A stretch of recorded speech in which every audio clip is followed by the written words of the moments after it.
السلام علیکم ورحمۃ اللہ وبرکاتہ۔ چند دن پیشتر مجھے پاکستان کی جو بھی مشہور اخبارات ہیں ان کے اندر ایک خبر پڑھنے کو ملی، اور یہ خبر پڑھ کر بہت افسوس ہوا۔ وجہ یہ ہے کہ جس جج صاحب نے ایک آدمی کو سزا دی، جس بنیاد پر، وہ بنیاد قرآن و حدیث سے ثابت نہیں۔ لاہور کے اندر ایک آدمی نے دوسری شادی کی اور اپنی پہلی بیوی سے شادی کی اجازت طلب نہیں کی۔ جوڈیشل مجسٹریٹ نے اس شخص کو 11 ماہ قید کی سزا دی اور 2.5 لاکھ کا جرمانہ کیا۔ ہمارے ہاں پاکستان کے اندر یہ سزا بڑے بڑے جو مجرم ہیں ان کو بھی نہیں ملتی، لیکن ایک ایسے آدمی کو یہ سزا دی گئی جس نے کوئی غیر شرعی کام نہیں کیا تھا۔ کیا میں اس جج صاحب سے یہ پوچھ سکتا ہوں، مجھے قرآن کریم کی ایک آیت دکھا دیں جس کے اندر اللہ تعالیٰ نے یہ شرط بیان کی ہو کہ دوسری شادی کے لیے شوہر اپنی پہلی بیوی سے اجازت لے؟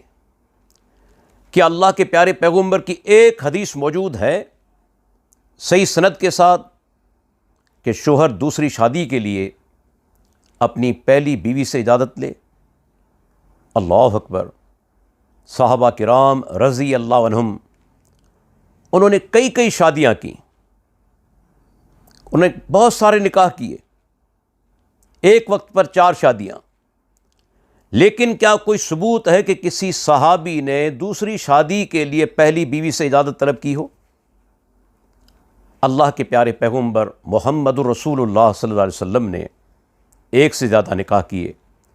کیا آپ نے دوسری شادی کے لیے اپنی پہلی زوجہ محترمہ سے اجازت طلب کی؟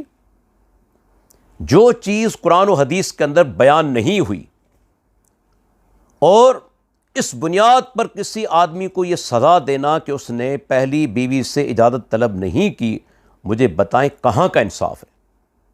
جو چیز قرآن و حدیث کے اندر موجود ہی نہیں، آپ اس بنیاد پر ایک آدمی کو سزا دے رہے ہیں جو کہ شرعی طور پر بے گناہ ہے، اور اتنی بڑی سزا! اللہ اکبر۔ دیکھیں، اللہ تعالیٰ نے یہ تو بیان فرمایا ہے کہ تم 2، 3، 4 شادیاں بھی کر سکتے ہو۔ فَإِنْ خِفْتُمْ أَلَّا تَعْدِلُوا فَوَاحِدَةٌ، لیکن اگر خوف محسوس کرو کہ تم انصاف نہ کر سکو گے تو ایک ہی بیوی کافی ہے۔ ٹھیک ہے، ہم یہ کہہ سکتے ہیں کہ آپ دوسری شادی کرنا چاہتے ہیں، اپنی پہلی بیوی سے آپ مشورہ کریں، اسے اعتماد میں لیں، یہ چیز معیوب نہیں، ناپسندیدہ نہیں، لیکن پہلی بیوی کی اجازت پر دوسرا نکاح موقوف ہو، اس کا کوئی ثبوت قرآن و حدیث کے اندر نہیں۔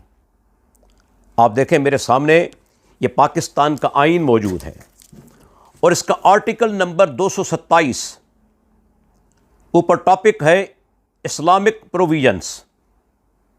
227 نمبر آرٹیکل، اس کے اندر لکھا ہوا ہے No law shall be enacted which is repugnant to such injunctions۔ کوئی ایسا قانون جو قرآن و سنت کے منافی ہو وہ نافذ نہیں کیا جائے گا۔ یہ 227 نمبر آرٹیکل ہے پاکستان کا آئین، اور یہی پاکستان کا آئین 1998 کے اندر آئین میں 15ویں ترمیم کی گئی، اور اس کا کلاس 2B، اس کے اندر لکھا ہوا ہے the holy Quran and Sunnah of the holy prophet Muhammad صلی اللہ علیہ وسلم shall be the supreme law of Pakistan, کہ قرآن اور سنت پاکستان کے سب سے اعلیٰ قانون ہوں گے، قرآن و سنت۔ لیکن آج انتہائی افسوس کے ساتھ کہنا پڑتا ہے کہ اسی ملک کے اندر وہ کام کیے جا رہے ہیں جو سراسر قرآن و حدیث کے منافی ہیں۔ جب یہ ملک بنا تھا تو نعرہ لگا تھا پاکستان کا مطلب کیا، لا الہ الا اللہ۔ آج اسی پاکستان کے اندر ایسے قوانین ان پر عمل کیا جا رہا ہے جو کہ قرآن کے بھی منافی ہیں، سنت کے منافی ہیں، حتیٰ کہ پاکستان کے آئین کے منافی ہیں۔ یہ جج صاحبان سمجھتے ہیں کہ اگر دوسری بیوی اجازت دے گی اور پہلی بیوی اجازت دے گی تو نکاح صحیح ہو جائے گا۔ لیکن میں ان سے پوچھنا چاہتا ہوں، اگر کوئی آدمی دوسری شادی پر بضد ہو کہ مجھے ہر صورت میں دوسری شادی کرنی ہے اور پہلی بیوی اجازت نہ دے، تو یہ بھی ممکن ہے نا کہ وہ آدمی پہلی بیوی کو طلاق دے دے۔ مجھے بتائیں، آپ نے تو اس کا گھر ہی تباہ کر دیا۔ اگر وہ دوسری شادی ہر صورت میں کرنا چاہ رہا ہے اور پہلی بیوی اجازت نہیں دیتی تو ہو سکتا ہے کہ پہلی بیوی کو طلاق دے دے۔ آپ نے اس کا پورا گھر تباہ کر دیا۔ اور یہ بھی ممکن ہے کہ جب دوسری شادی پر پابندی لگائی جائے گی، یہی افراد ناجائز کام کریں گے، حرام کام کریں گے، خفیہ کام کریں گے۔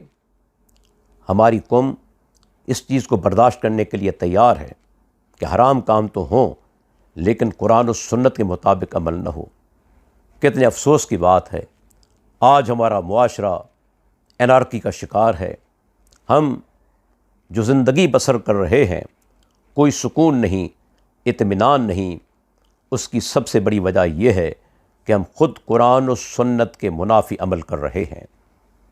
ہم اقرار بھی کرتے ہیں کہ اس ملک کے اندر کوئی قانون قرآن و سنت کے منافی نافذ نہیں کیا جائے گا، لیکن ہماری عدالتیں قرآن و سنت کے منافی یہ سزائیں لوگوں کو دے رہی ہیں۔ جو آدمی 11 ماہ کی قید کے لیے جیل میں گیا ہے، مجھے بتائیں جب وہ باہر نکلے گا اپنی پہلی بیوی کو چھوڑ دے گا؟ ہو سکتا ہے کہ اس نے اسی وقت طلاق دے دی ہو، ورنہ بعد میں طلاق دے گا۔ آپ نے راستہ بند نہیں کیا، بلکہ آپ نے ایک گھر کو تباہ کر کے رکھ دیا، ایک فیملی کو تباہ کر دیا۔